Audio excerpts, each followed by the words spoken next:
It's Southern Mallee Giants report time. Coleman Schache is with me, fresh from eating copious amounts of casserole at the Hopeton Footy Club last week. G'day, Coleman. How are you? Good afternoon, Flo, man.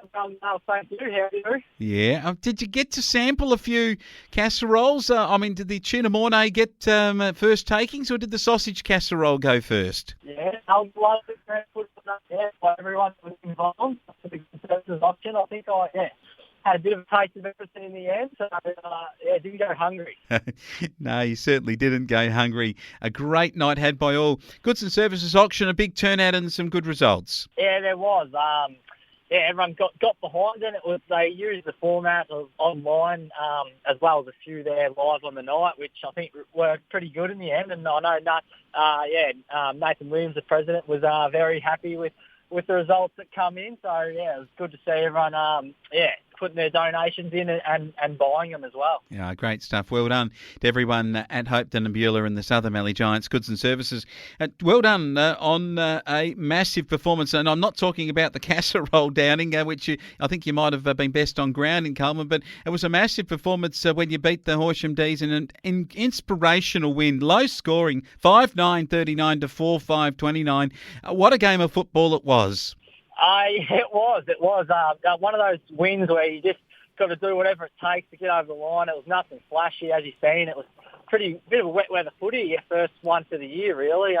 Bit of mud in the centre, which is always good to see. And we scraped over the line, and in a much-needed win, it was Demons is the final spot that we need to come for. And they're still a couple of games ahead, but it was do or die. If they won, they would cemented their spot. If we lost, they pretty much would have put us out. So. A huge win for the boys to keep our season alive. Yeah, well, what a performance. How did you combat their stars like Deke Roberts? Josh Meebus is very good. Rona Comboy is always very hard. How did you beat them on the day? Who were the stars for you who were able to combat their best players? Yeah, it was. They are stars of the league, and it was our back line in the end that really just stood up well. A couple of good matchups. Similar to names to last week, Zach Robbins, Riley Cook, he took Meebus, and Lee Stewart played a role on Deke throughout different times. And they just played their roles really well and nullified the influence of the opposition stars. And then, we just got it forward enough to kick a winning score, which was, 5 goals in the end, which 5 goals 9. Should have been a couple more, but, enough to get over the line. Yeah, I take back all that earlier season criticism of you only kicking 4 goals a match, and it looks like at times that can be enough. So good stuff from the Giants and comprehensive defence. Big Jake Garvey, him and his role in the ruck can't be understated. A great effort. Johnny Bellinger and the better players too, which is great at senior level. Ben Webster booted 2. Amani McSwain and Lee Stewart all kicked 1 goal. Josh Meebus 2 for the D's. Other senior matches of football, Coleman, what about the Saints? 14-11 beating Neil 11-10. That was a good win for the Saints.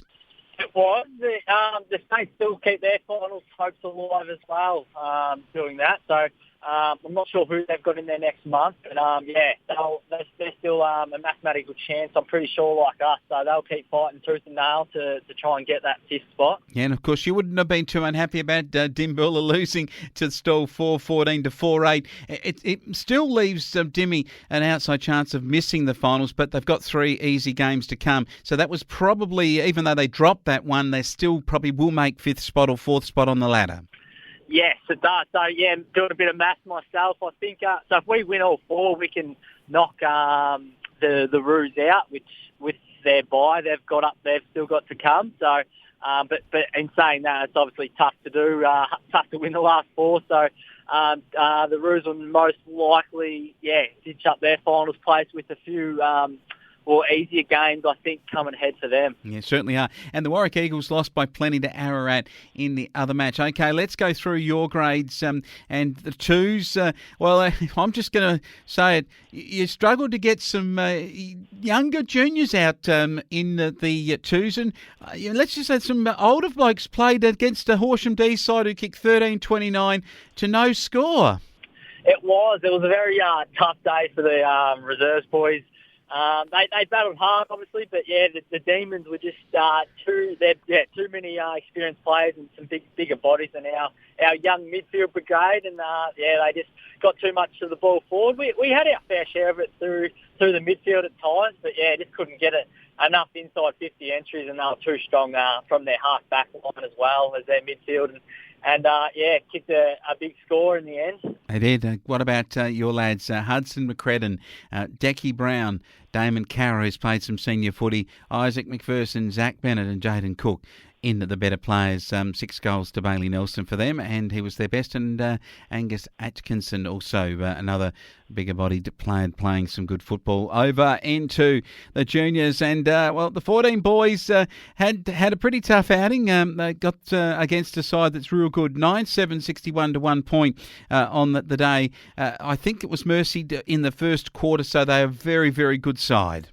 Yeah, it was always going to be a tough day for the 14s against Horsham Demons, who are the benchmark of the competition.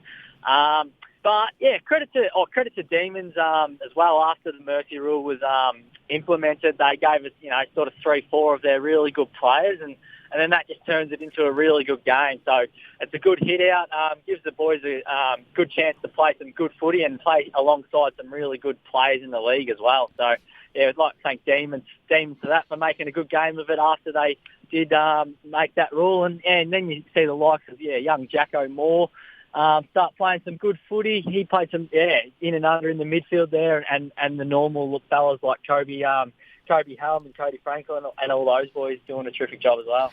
Yeah, well done. Young Jamo Crisp, Ollie Credlin, Jess Crisp also got amongst it too, which is great to see.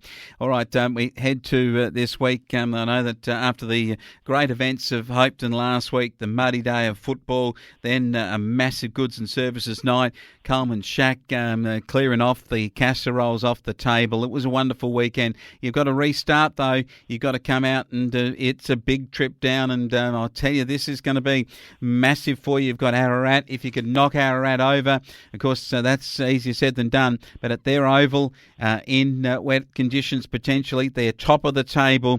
This would say everything about the season, wouldn't it? What's been an absolute disaster in terms of injury and toughness for your club, to come out and beat the top side at their deck and say that you're still alive for finals. Gee, that'd be a good win, wouldn't it, Coleman? Oh, it would be a fantastic effort if the boys can get up and take a win off the top of the table leaders. It's pretty much another do or die. I've been saying that a lot in the last month, but to the boys' credit, we're just hanging in there each week, and so Ararat, they're in some pretty good form as well, and they're a quick running team. So yeah, they've got a nice big oval down there. So they like to use the wings and run it really, really hard forward. So we normally have some good games against Ararat, so we're definitely in with a chance. And the boys, we know what's at stake, so must win for us. And hopefully we can go down there and cause another little upset. All right, into your side, I did notice that you've had a couple of changes. So how's that going to unfold? Yeah, so Liam Price, he unfortunately hurt his knee last week, so I'm not sure how long he'll be out for, but we'll definitely miss him. But we get Sam Waddell back in this week, so he's a huge in, and he'll give us plenty of drive, and he's a good mark and around the ground, and another experienced player. So on the big oval, that'll definitely suit him down there. So we welcome him back. Also, another change as well. That is off the top of my head. There's definitely one more change, but all right. I reckon it's going to be interesting for the reserves. Now, Dave Bolch, how long is it since Dave's pulled on the boots? That's a good pickup by you, man. He's the senior premiership player for us. I reckon it'd nearly be, he had filled in last year, but before that it was probably 2 years ago, I reckon, since he's played his last season. So obviously the Bolch family, they've moved away down to Bannockburn now, and with Ararat being not too far away and us being a bit short this week, I think they've called on him to pull on the boots, as well as Ryland Wellington as well. He's down there as well, just moved away last year. So it's good to have those locals back and help support the club. And, yeah, they'll actually be very handy additions to the boys. I reckon they will be. They'll be necessary too. And Timmy Inkster, it is a full forward. Has it been a while since Timmy's played, or? It has been a while since he's played a full game. He seems to pop up if someone pulls out the night before, which has been happening quite often lately, and then puts himself in at full forward. Yeah, so you don't often see him leave the forward square, the goal square too much, but if the ball does come down there, he'll go for his hangers, no doubt about that. Get off the ground a couple of inches. Be good to see. Good stuff for the twos. It'll be a tough outing for them. And the 14s, another tough outing for them. The Ararat boys are very good, but good to see. I did notice that they're a little bit short in numbers this week. On the 14s, yeah, they are. The last couple of weeks been similar, I think, for them. With different reasons, with a few boys not being available. So it'll be another tough game for sure for the 14s against Ararat, who are also up the top there as well. So they'll have a crack, and Lewin's got a trainer 2 nights a week still. So yeah, hopefully they can just hang in there as long as they can and get as much out of it as they can to keep on improving. Yeah, good stuff from the lads. All right, it's a big weekend. Southern Mallee Giants head to Ararat, and some ring-ins from down at Bannockburn. That's good stuff to hear. And Coleman, good to hear that. Did you put on a kilo or two in that pretty slight frame of yours? But I reckon you might have filled out a bit after a few of the casseroles. Yeah, and pie night on Thursday night this week didn't help that case either, I don't think. So you didn't watch too much of the 14s running around at all. It was you were getting to sampling the pies. Yes. No, after training, it was a very nice spread. Good stuff. Well done to the Southern Mallee Giants catering committee. I think you might just get full marks, and well done to the Goods and Services auction team who did a great job. And Coleman, well done to you. Back playing and team winning. I think that says a lot with the Southern Mallee Giants, just the real leader that you are in that club. Mate, you have a great weekend. All the very best. I appreciate it, Flo, man.